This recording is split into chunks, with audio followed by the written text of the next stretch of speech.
Imagine this scene. A blade hovers mere inches from cleaving an infant in two. The figure gripping the plough isn't insane, he's a monarch. Odysseus forces the iron share through the beach sand, bellowing nonsense, his eyes rolling back into his skull. He harnesses an ox and a donkey as a pair, wrestling with their incompatible strength, compelling them to haul the plough while he scatters salt across his own farmland. He's frantic to demonstrate. He's descended into madness. But the warrior observing him, Palamedes, isn't convinced. Palamedes seizes the monarch's newborn son, Telemachus, from the nursemaid and hurls the infant directly onto the furrow, precisely in the trajectory of the approaching blade. The challenge is savage and straightforward. If Odysseus is genuinely insane, he'll crush the child. If he's rational, he'll halt. In an instant, the lunatic veers away. He wrenches the reins, rescuing the boy and betraying his own deception. The performance is finished. The soldiers seize him. The conscription has formally commenced, and the authentic Odysseus is hauled away from the only existence he ever craved to safeguard. Before we plunge into these buried tales of endurance and torment, if you appreciate uncovering the concealed truths of history, consider smashing that like button and subscribing for additional content like this. And please drop a comment below to inform me where you're watching from. I find it fascinating that we're excavating these ancient tales together from disparate corners of the planet, bound across time and distance by our collective curiosity for the past. That instant on the shoreline reveals everything you need to comprehend. Abandon the marble sculptures and the noble rhetoric. This is a narrative about a figure who would devastate his own realm just to evade a conflict, and he possessed valid reasons to be petrified. The year is roughly 1200 BC. The world is collapsing. Historians label it the Bronze Age collapse. But for those experiencing it, it resembled the apocalypse. The colossal superpowers, Egypt, the Hittites, Mycenae, were disintegrating. Cities were burning from Greece to Gaza. Enigmatic raiders, identified as the Sea Peoples, were ravaging the coastlines, abandoning nothing but cinders in their path. Trade routes were severed. Starvation was epidemic. In this turbulent landscape, Odysseus wasn't a refined sovereign perched on a velvet throne. Archaeology on the island of Ithaca exposes a different reality. He was a chieftain, a warlord inhabiting a fortified stone outpost, commanding a fleet of swift, red-painted galleys. His authority didn't emanate from divine birthright. It originated from his capacity to plunder his neighbours and maintain his territory. This distinction is vital. When we designate him a hero, we impose modern ethics onto a Bronze Age survivor. The ancient texts call him polytropos, which translates to the man of many turns. That isn't praise about his intelligence. It signifies he's slippery, dangerous, prepared to execute whatever is required to keep breathing. The Trojan War wasn't a magnificent crusade for Helen's honour.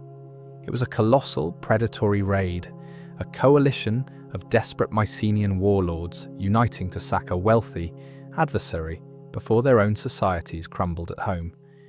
Odysseus recognised that abandoning his island undefended in such a violent era was a death sentence for his dynasty. He understood the wolves would arrive for his wife and son the instant his sails vanished over the horizon. Palamedes may have won the contest on the beach, compelling Odysseus onto the vessel, but he committed a catastrophic error. He created an adversary who operates by no regulations. Odysseus stepped onto that ship not as a soldier pursuing glory, but as a cornered predator. And as the fleet departed for Troy, he commenced sharpening the very specific set of capabilities that would ultimately incinerate that city to ashes. To comprehend why that figure on the shore was prepared to bisect his own son to preserve him, we must examine his bloodline. Odysseus wasn't born into a lineage of shining champions or altruistic saints. He was bred from criminals. If we reconstruct the early chronology of Odysseus's existence, we discover a family tree that resembles a police lineup more than a royal registry. His maternal grandfather was a man called Autolycus. In the ancient texts, Autolycus isn't celebrated for his integrity. He's feared as the monarch of thieves. He was a shapeshifter, a deceiver, and a manipulator who could steal a herd of cattle directly from under your observation and repaint them so you wouldn't identify them by morning. When the infant Odysseus was born, this grandfather was requested to name the child. Usually names were optimistic, like strong arm or god lover. Autolycus gazed at the infant and delivered a chilling response. He declared that since he had been a source of agony to so many, let the child be named Odysseus. The name derives from the Greek verb Odyssestai. It doesn't signify brave. It roughly translates to the hated one, or more precisely, he who gives and receives pain. From birth, he was branded. He was not destined to be loved. He was destined to suffer and to inflict suffering. This upbringing forged a vastly different kind of leader. While other heroes like Achilles or Ajax were being trained in the art of BI, meaning raw physical force, Odysseus was mastering metis. This is a crucial Greek concept. Metis is cunning. It's the intelligence of the ambusher, the trap maker, the octopus that changes colour to hide from the shark. He learned early that the world doesn't care about fairness. There's a legendary story from his youth that serves as the first genuine scar on his psyche.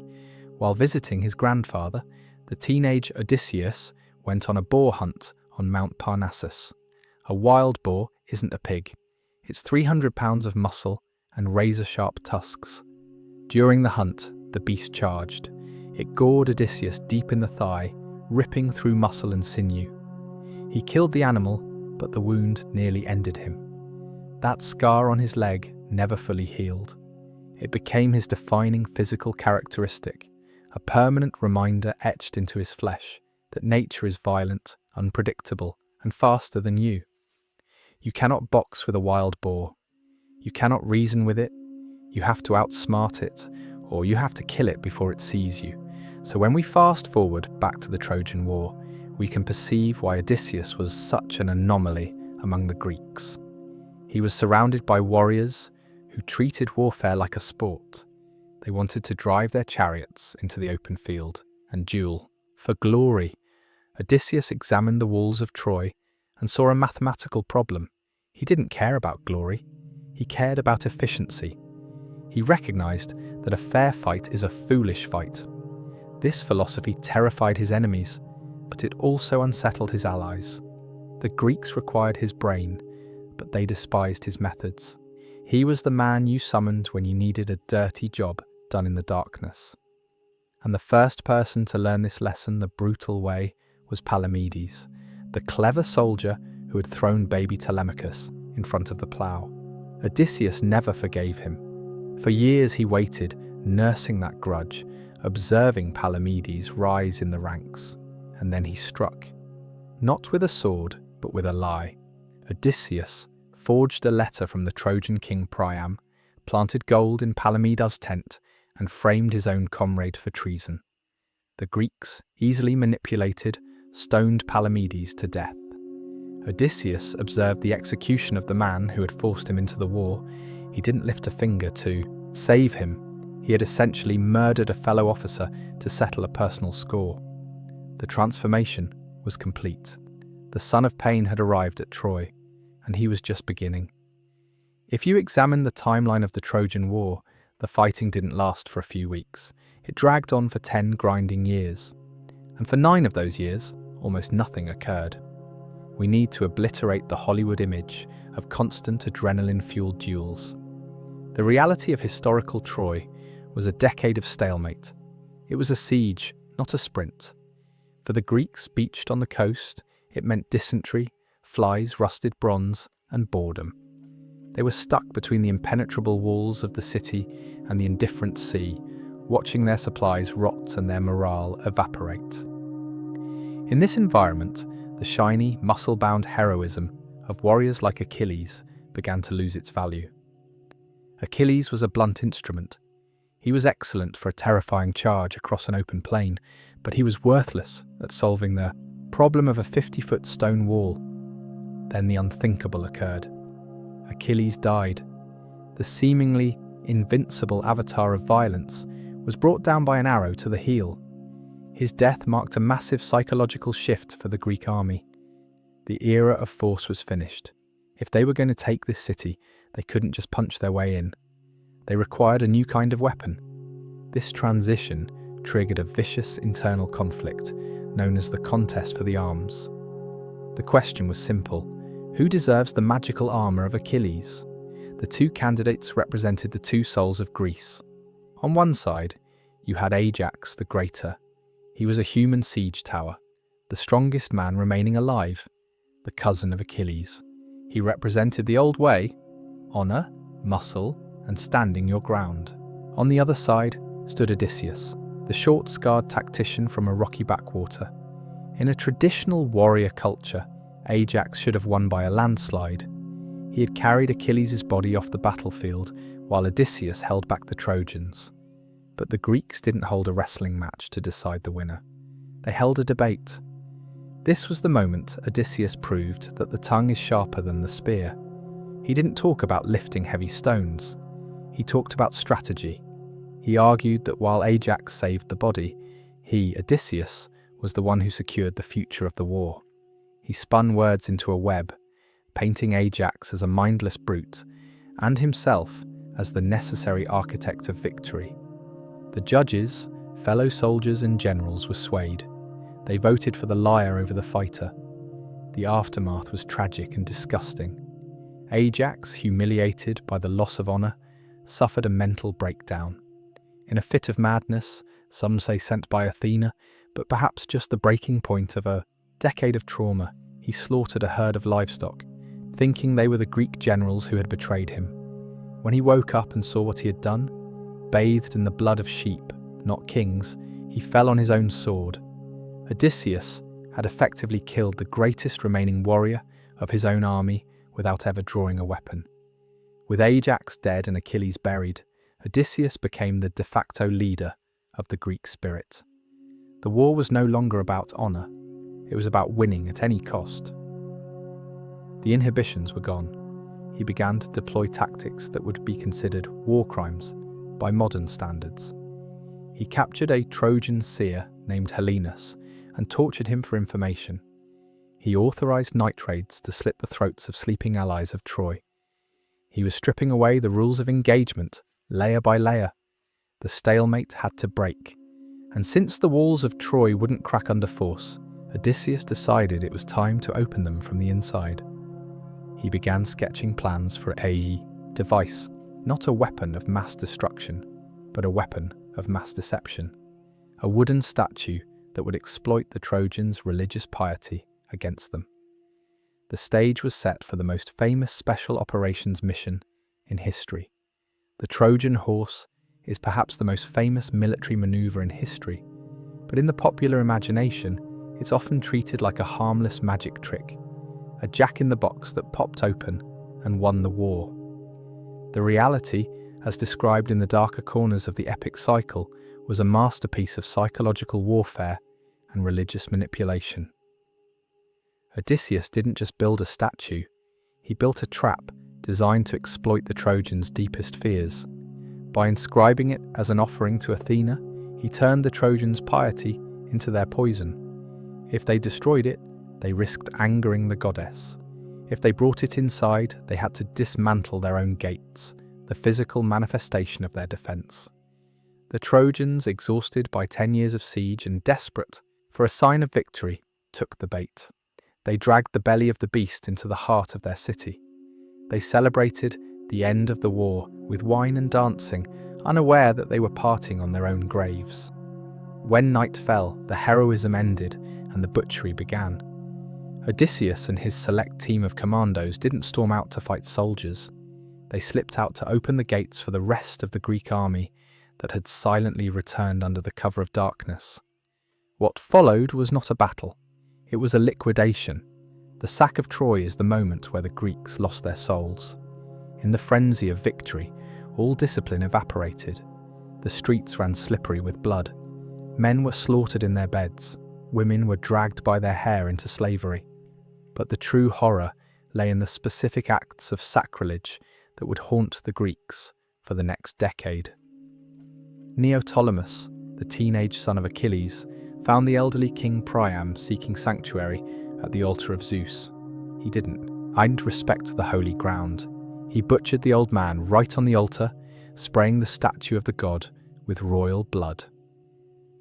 Ajax the Lesser found the princess Cassandra clinging to the statue of Athena for protection. He didn't care.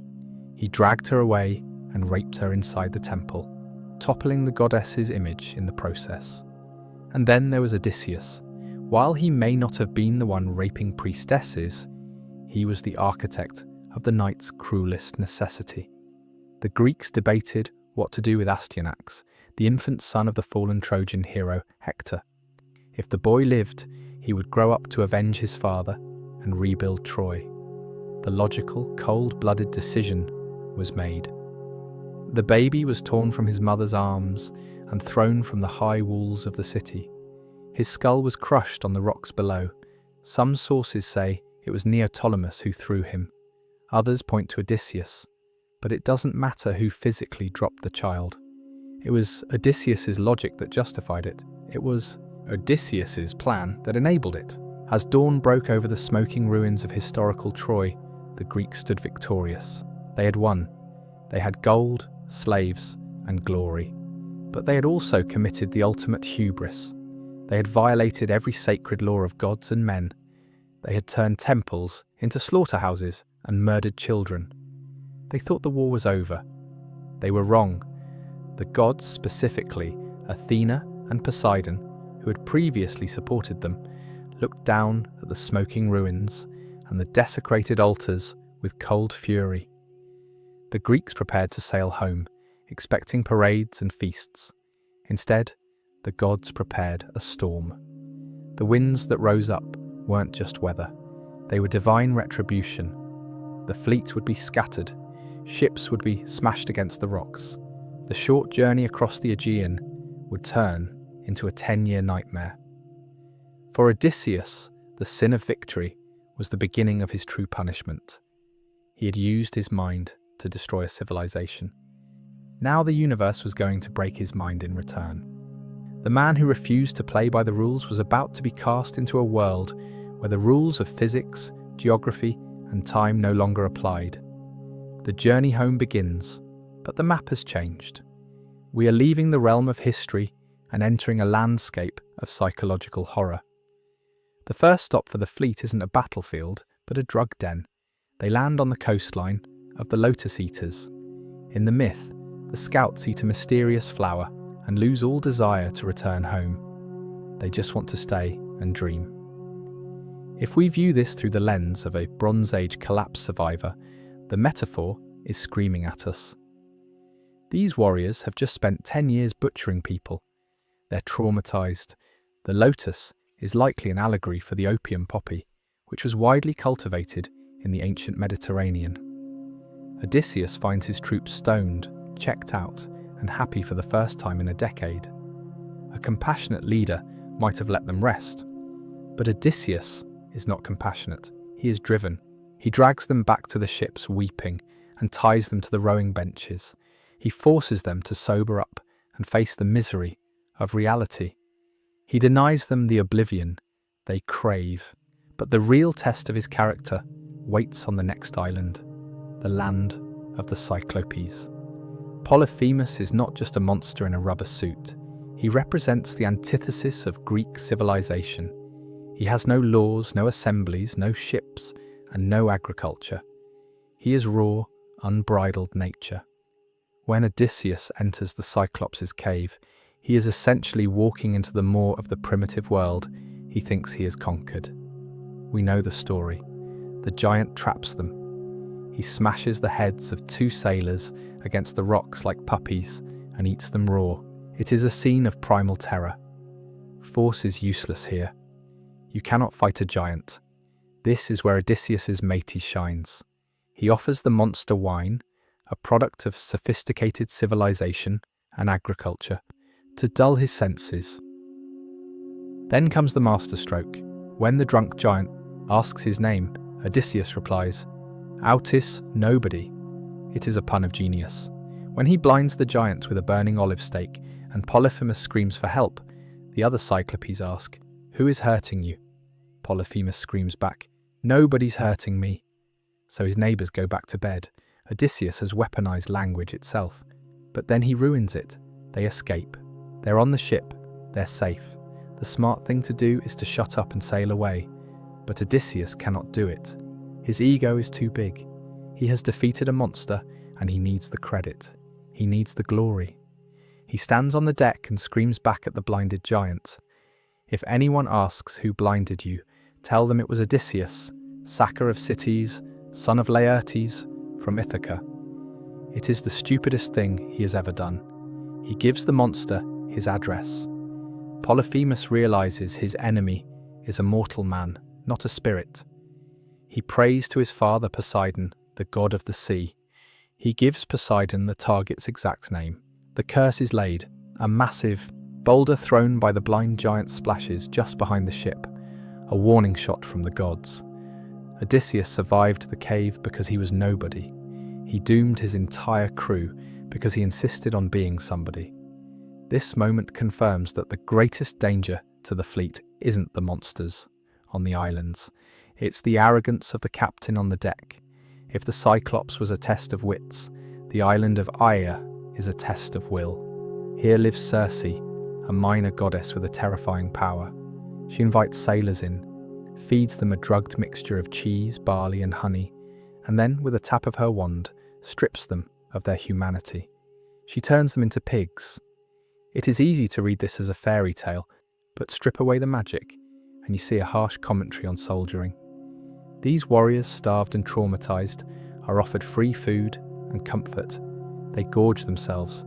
They lower their guard. They behave like animals, so they become animals. They lose the discipline that makes them men. Odysseus alone resists, fortified by a mysterious herb called moly, perhaps a real antidote, perhaps a metaphor for mental fortitude. He confronts the witch. He draws his sword, a phallic assertion of dominance, and forces her to swear an oath not to harm him. But even he is not immune to the comfort she offers. He stays in her bed for a year. While his wife waits in Ithaca, Odysseus pauses his journey to play house with the goddess. It is his crew who eventually have to shame him into leaving. They have to remind the captain that he has a home, but Circe gives him a piece of advice that freezes his blood. To get home, he cannot sail east or west. He must sail down. He must perform a catabasis, a descent into the underworld, to consult the dead prophet Tiresias. This is the psychological pivot point of the entire epic. The hero must die metaphorically before he can be reborn. He sails to the edge of the world, to the sunless lands of the Cimmerians. He digs a trench and fills it with the blood of black rams. And they come. The spirits of the dead swarm up like moths to a flame, desperate to drink the blood that will give them a moment of speech. First, he sees his own mother, Anticlea. This is a gut punch. When he left for Troy, she was alive. He tries to embrace her 3 times, and 3 times she slips through his arms, like smoke. She tells him she didn't die of old age or disease. She died of grief. She died waiting for him. The guilt is crushing. Odysseus realizes that his glory at Troy has killed the person who loved him most. Then the shade of Achilles approaches. The great warrior, the man who chose a short life for eternal fame, now rules as a prince of the dead. Odysseus tries to flatter him, praising his legendary status. Achilles cuts him off with a line that shatters the entire code of the heroic age. He says, "Do not speak to me soothingly about death, glorious Odysseus. I would rather be a paid servant in a poor man's house above ground than king of kings among all the dead." Let that sink in. The greatest hero of Greek mythology is telling you that it was all a waste. All the medals, all the songs, all the statues, they are worthless compared to a single breath of life. This is the moment Odysseus truly changes. He stops caring about being a hero. He stops caring about how history will remember him. He realizes that the only thing that matters is survival. The only thing that matters is getting back to the land of the living. Tiresias the prophet then delivers the final blow. He tells Odysseus that the journey ahead will cost him everything. He warns him about the cattle of the sun god. He warns him that even if he returns to Ithaca, his house will be filled with enemies. Odysseus climbs back onto his ship, but he is a haunted man. He has seen the end of the line. He knows now that death is not glorious. It is cold, empty, and final. And he will do absolutely anything, no matter how ruthless, to avoid joining those ghosts in the dark. Fresh from the horrors of the underworld, Odysseus is no longer exploring. He is fleeing, but the ocean has one final gauntlet to run him through. A series of tests designed to strip him of everything he has left. His crew, his ship, and his pride. First, the sirens. Forget the Victorian paintings of beautiful women on rocks. In the earliest Greek art, sirens were bird women, scavengers with the faces of maidens. And their weapon was not lust, it was knowledge. Listen to the lyrics Homer gives them. They sing, "We know all the pains that the Greeks and Trojans suffered on the wide plain of Troy. They are tempting Odysseus with the one thing he can't resist, his own story. They promise him total understanding of the past. For a man suffering from the trauma of war, the desire to wallow in that glory and pain is an addiction. Odysseus begs to be untied, screaming to join them. He wants to drown in his own legend. But the ropes hold. His crew, ears plugged with beeswax, rows on. They save him from his own ego, but they can't save him from the Strait of Messina. Here Odysseus faces the ultimate leadership dilemma, the choice between Scylla and Charybdis. On one side, a whirlpool that will sink the entire ship, killing everyone. On the other, a six-headed abomination living in a cliffside cave that will guaranteed snatch 6 men. It is a mathematical calculation. Total loss versus partial loss. The trolley problem of the Bronze Age. Odysseus makes the cold, rational choice. He steers toward the monster. But here is the kicker. He doesn't tell the crew. He puts on his armor, grabs 2 spears, and stands on the prow looking like a hero. But he knows he is just serving up bait. The moment hits like a thunderclap. Scylla strikes. 6 of his strongest warriors, the ones who had survived Troy, the Cyclops, and the underworld, are hoisted into the air, screaming his name. Homer writes that this was the most pitiable thing Odysseus ever saw with his eyes. He watches them get eaten alive, their feet dangling from the monsters' mouths, while he sails the rest of the ship to safety. He saved the ship, but he broke the bond of trust. The warriors know. They know their captain views them as expendable assets. That broken trust leads to the final disaster on the island of the sun god. They are trapped by storms. They are starving. Odysseus goes inland to pray, or perhaps to hide from their accusing eyes, and falls asleep. While he sleeps, the starving warriors butcher the sacred cattle. It isn't an act of rebellion. It is an act of biological desperation. The gods do not forgive. When they launch the ship again, Zeus strikes it with a lightning bolt. The vessel explodes, the timbers shatter. Every single man, Eurylochus, Perimedes, Elpenor, drowns in the black water. All of them except one. Odysseus clings to a piece of debris, drifting alone in the vast, indifferent ocean. The general is gone. The captain is gone. He washes up on the island of Ogygia, the home of the nymph Calypso. This is not a vacation. It is a 7-year sentence. Calypso loves him, yes, but she loves him like a pet. She offers him immortality and eternal youth if he stays. He refuses. Picture the scene. A man who has fought gods and monsters, now sitting on a rock, staring at the horizon, weeping every single day for 7 years. He has no sword. He has no crew to command. He is stripped bare. The man of many ways has no way out. He realizes that immortality without home is just a shiny prison. He would rather die a mortal man in Ithaca than live forever as a boy toy in paradise. He's finally ready to go home, not as a conqueror, but as a beggar. When Odysseus finally steps onto the sand of Ithaca, the camera doesn't pull back for a glorious wide shot of a king returning to his throne. Instead, we find a confused old man waking up in the mist. He doesn't even recognize his own country. 20 years have reshaped the landscape, just as they have reshaped him. He is home, but he's not safe. In fact, he is in more danger here than he was in the Cyclops' cave. The palace is occupied. 108 young aristocrats, the suitors, have taken over his great hall. These aren't just rude house guests. From a historical perspective, this is a slow-motion coup. They're eating his livestock, drinking his wine, and sleeping with his servants. They are dismantling his estate economically, while waiting for his wife, Penelope, to pick a new husband. If Odysseus walks through the front door as the king, they will kill him before he reaches the hearth. It's 108 against 1, so the warlord does what he does best. He goes undercover. With the help of Athena, he transforms. The muscular hero with the sea salt tan vanishes. In his place stands a withered, filthy beggar in rags. This disguise is his master stroke. In the ancient world, beggars were invisible.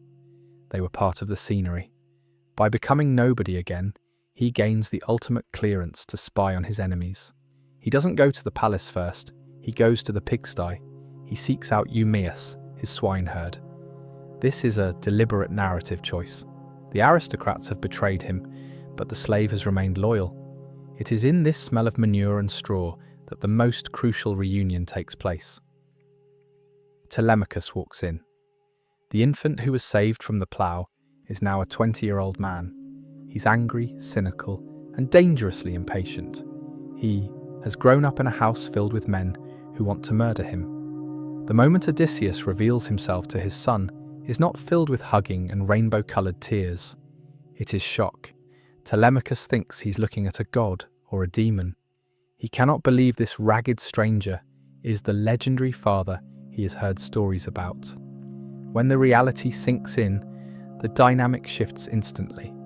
They don't just bond as father and son, they bond as co-conspirators. Odysseus asks for the numbers. How many enemies? Telemachus tells him over 100.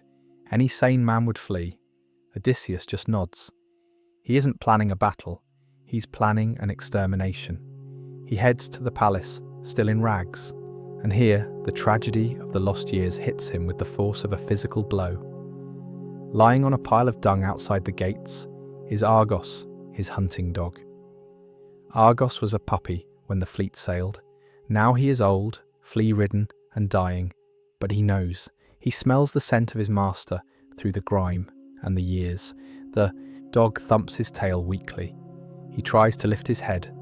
Odysseus sees it. Tears well up in his eyes, but he chokes them back. He cannot react. If he shows emotion, he blows his cover. He has to walk past his dying best friend as if he were a stranger. As Odysseus enters the hall, Argos, having completed his watch, takes one last breath and dies. Inside the hall, the humiliation continues. The suitors mock the beggar. They throw a stool at him. They abuse him. Odysseus takes it all. He sits there eating scraps, watching their faces, memorizing their positions, and counting their weapons. He's suffering the ultimate indignity of a king treated like trash in his own home. But beneath the rags, the muscles are tensing. He's waiting for the signal. The return of the stranger is almost over. The slaughter in the hall is about to begin. The climax of the Odyssey is often framed as a battle. It isn't. A battle implies two sides fighting. What happens in the Great Hall of Ithaca is a liquidation. Penelope, possibly suspecting the beggar's identity or simply guided by Athena, announces a contest. She will marry whoever can string Odysseus's massive composite bow and shoot an arrow through the handle rings of 12 axes lined up in a row. This isn't a carnival game. A composite bow from the Bronze Age is a terrifying piece of military engineering made of wood, horn, and sinew. It requires not just strength but specific technique to bend. One by one, the suitors fail. They grunt, they sweat. They grease the bow with tallow, but they can't even string it. They are soft men of leisure, trying to handle a weapon of war. Then the beggar asks for a turn. The suitors laugh, but Telemachus orders the bow to be given to him. The room goes quiet. Odysseus handles the weapon like a musician handling a lyre. He inspects it for rot. Then with a casual, fluid motion, he strings it. He plucks the string, and Homer writes that it sang like a swallow. That sound is the dinner bell for death. He nocks an arrow. He doesn't even stand up from a sitting position. He fires. The arrow whistles through all 12 axes. The disguise is no longer needed. Odysseus rips off his rags. He stands in the doorway, blocking the only exit. He looks at Antinous, the ringleader of the suitors, who is leaning back to take a sip of wine. Odysseus aims for the throat. The arrow punches through Antinous' neck. He drops the cup. He kicks the table. Blood jets over the bread and roasted meat. The party's over. The other suitors jump up, looking for their weapons on the walls. They find nothing. Telemachus and Eumaeus have removed them all. They run to the doors, locked. They're trapped in a stone box with the greatest killer of their generation. Odysseus announces himself. He tells them there will be no ransom, no negotiations, just death. What follows is a frenzy of violence. It is intimate and gruesome. Odysseus, Telemachus, and 2 loyal servants move through the panic-stricken crowd like wolves in a sheep pen. The floor becomes slick with gore. Skulls are cracked. Men are pinned to the walls with spears. Even Laertes, a priest who begs for mercy, claiming he only poured the wine, is decapitated mid-sentence. Odysseus is not here to judge innocence. He is here to purge. But the most chilling moment comes after the silence returns. 12 of the household maids who had slept with the suitors and disrespected the queen are rounded up. Odysseus does not banish them. He orders them to clean up the mess. Imagine the horror, forcing these women to scrub the blood and drag the corpses of their lovers out of the hall. When the work is done, Telemachus asks if they should be killed cleanly with swords. Odysseus says, "No, that is too honourable." They tie a ship's cable between a pillar and the rotunda. They string the women up by their necks, all 12 in a row. Homer uses a haunting image to describe their death. Their feet twitched for a little while, but not for long. This is the real Odysseus. Not a shining knight, but a Bronze Age warlord who believes that order can only be restored through absolute, terrifying extermination. The king is back, and his hands are stained red up to the elbows. Most versions of the story end there. The bad guys are dead. The king kisses the queen, and the credits roll. But history and the darker corners of Greek mythology tell us that happily ever after is a lie. You don't just butcher 108 members of the local nobility and go back to normal. The families of the dead suitors rose up. They demanded blood. Ithaca was on the brink of a civil war that would have wiped out Odysseus's entire clan. It took the literal intervention of the goddess Athena, Deus ex machina, to force a truce. But even with peace restored, Odysseus couldn't sit still. The man who had spent 10 years fighting the sea found that he could no longer live on land. The prophecy of Tiresias still hung over his head. He had to take an oar and walk inland until he found a people who didn't know what salt was. He had to appease Poseidon one last time, so the old warlord left again. He left Penelope. He left Telemachus. He walked into the wilderness, a ghost haunted by his own survival. Eventually, he returned to Ithaca, an old man hoping to finally rest. But the past has a way of circling back. There is a lost epic called the Telegony. It describes the final days of our hero. It tells us that while Odysseus was with Circe, she bore him a son named Telegonus. This boy grew up without a father, hearing stories of the great king of Ithaca. Like Telemachus, he set out to find his dad. Telegonus arrived on the shores of Ithaca, but he didn't know where he was. Following the family tradition, he began to raid the coast for food. Odysseus, now old and grey, heard that a pirate was attacking his island. He didn't send an army. He grabbed his spear and went down to the beach himself. It was the instinct of the warlord. He had to protect his territory, On the sand, father and son met. They didn't recognize each other. They fought. Telegonus carried a unique spear, tipped not with bronze but with the poisonous spine of a stingray.